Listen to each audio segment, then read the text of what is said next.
Before we start this episode, here's a quick preview of what's coming.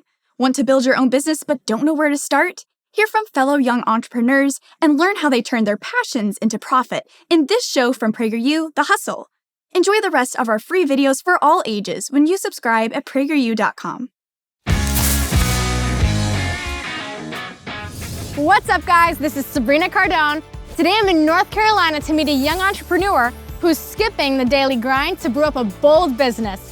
It's coffee art with a shot of heart. This is The Hustle. This gal didn't just wake up and smell the coffee, she serves it, artisan style. In this episode of The Hustle, we'll learn how 20-year-old Tessa turned her passion into a buzzing coffee business. We'll see how she uses her time, resources, and creative talents effectively, and how some catchy critter doodles can draw in customers. My name is Tessa. I am 20 years old, and I am the owner and founder of Cozy Coffee. Tessa started Cozy Coffee on a budget, but she's grown her business with irresistible flavors and a creative flair. For over a year, her vintage trailer-turned-mobile coffee shop has been serving up smiles with signature drinks and drawings. From her hand-drawn menus to her delicious foam art, Tessa's business is steeped in artistic talent. But she's not just showing off.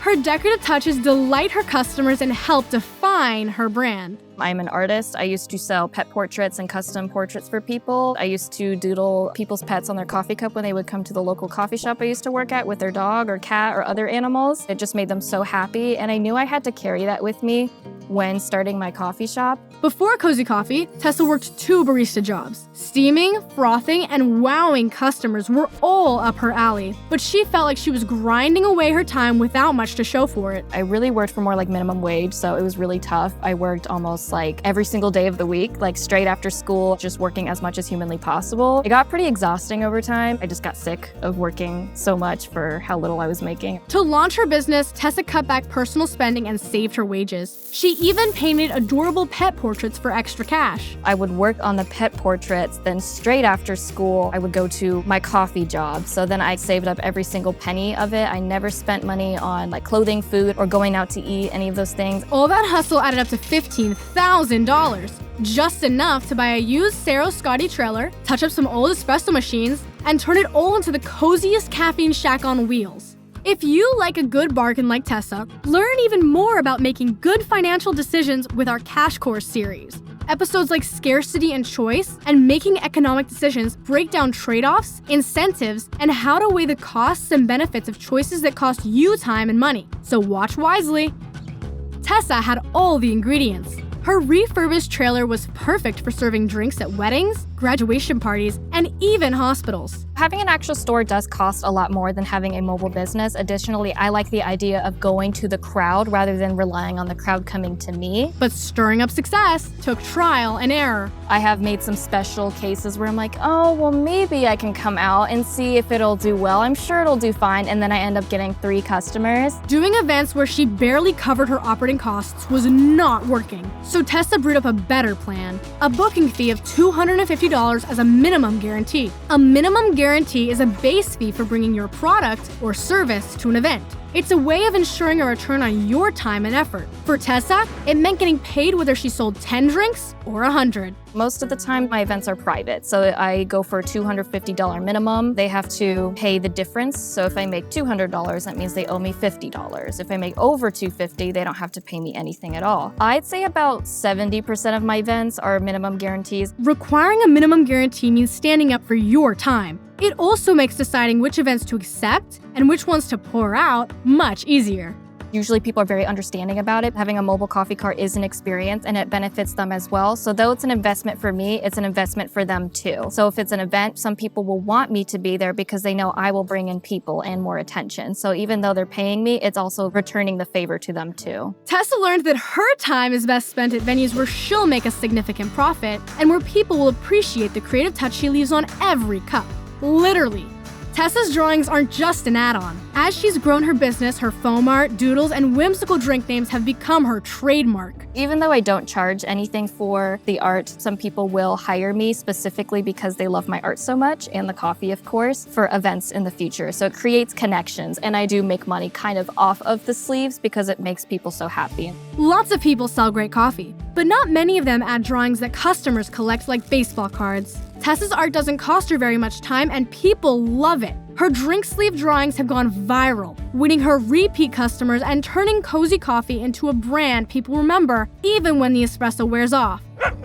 In the business world, using artistic talent to grow your business and set it apart is a strategy called creative branding. Creative branding means using authentic, memorable touches to stand out, position your products in a unique way, and build an emotional connection with customers. Tessa's talent isn't just one flavor among many. As Cozy Coffee grows, it's becoming her competitive edge. I had an event accidentally hire 3 coffee carts in the same tiny event. Everybody was coming to me because my camper was just so unique. It's very attractive. Some people just want to stop and look at it. Some people on the road will roll their windows down and be like, what is that?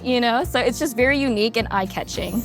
And here's my camper Cozy Coffee. It is so beautiful. Thank you. What a great logo. Did you design this yourself? Yes, I did. Tell me all about this camper. This is a 1966 Saroscati camper. It was a piece of junk when we bought it. It was rotting. There was a bathroom in it, a kitchen in it. It had to be completely torn out. We had to redo all the counters, all the electricity. It was completely done from scratch. Can we see the inside? Yeah, totally. Come on in. All right, welcome on in. Oh, it's so beautiful. This is my syrups, my flavors over here. Ooh, yeah. And then over here is my grinder, which freshly grinds the coffee, which is freshly roasted every week, so it's strong. Over here, we've got my cups and my point of sale system and my coffee sleeves. And then over here, of course, is my espresso machine. That's where all the magic happens. Now it's time for me to join Tessa's brew crew. First, we're gonna start off with our grinder and freshly grind the espresso beans into this portafilter. Can I give it a go? Yeah, just push the button. Go. We got it. Hack it down like that? Yes, perfect. Kind of bubble it up at the top. We're gonna get ready to do some latte art. Make a little bear on it just for fun. Draw a little nose. We did so well.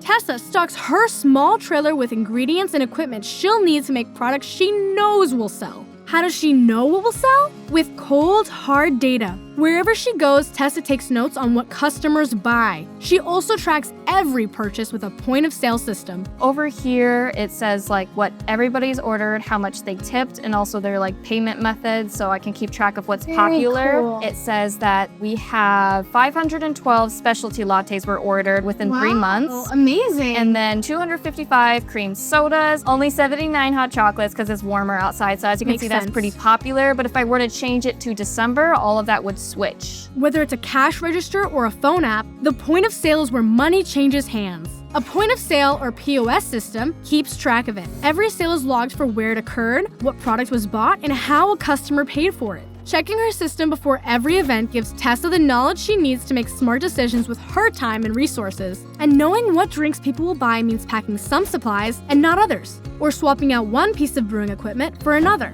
With a trailer that's, well, cozy, every decision has to pay off. I had a lot of machinery that I didn't use in there. I was trying to do too much for how small my coffee cart is, so I actually had to take away some of the machines in there to keep space and also focus on the drinks that were more popular and more important. With devoted customers and creative currency that's growing in value, Tessa's thinking beyond her trailer. I want to have a flower field and park my coffee shop on the flower field, so it's like flowers and coffee. Tessa's advice to young entrepreneurs is also her biggest lesson. Work hard and smart. You are going to have to put the work into it, and there will be some ups and downs, but it will be worth it if you work hard enough.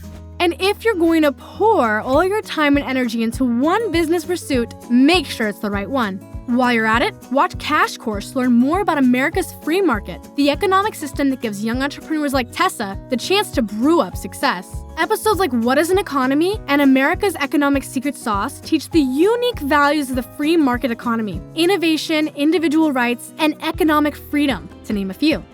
So what did we learn from Tessa and Cozy Coffee today? Starting a business takes time as well as money, so you need to value your time accordingly.